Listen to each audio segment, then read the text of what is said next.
Hello，大家早上好，我係歌手妍妍，今日係2025年嘅最後一日。好多謝呢幾年大家對我嘅關注、鼓勵同埋支持。呢排小學要買啲唱歌係因為發生啲嘢令到自己好唔開心咯，所以今日錄咗啲視頻講出嚟，希望可以忘記佢，換一個心情去迎接2026新嘅開始啦。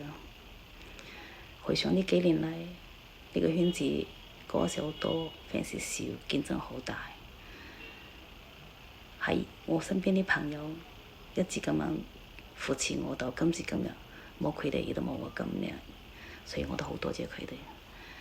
但係競爭真係好殘忍咯，特別係我哋老闆娘小紅，好犀利，不擇手段，日日做得咁性感，賣弄風騷，攞埋個事業線勾引啲 fans。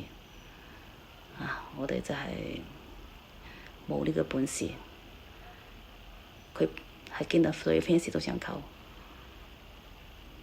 我識咗10年嘅舊前人知己，上個星期都俾佢溝掂，俾佢搞掂啦，溝咗佢。我問佢有冇佢電話，佢冇，私底下要約佢出嚟，講一套做一套，都不配做咩老闆娘，即係自顧自己，自私貪婪，唔會顧其他人嘅生活死活嘅。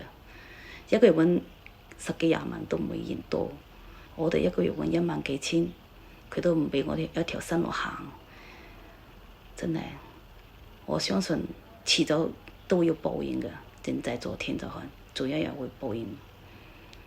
我都唔會再去佢嗰度當我唱歌噶啦。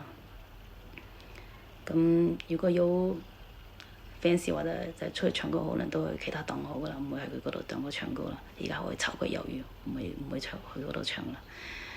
亦都希望大家繼續關注支持我啦。希望祝大家新一年身體健康，心想事成，萬事如意。拜拜。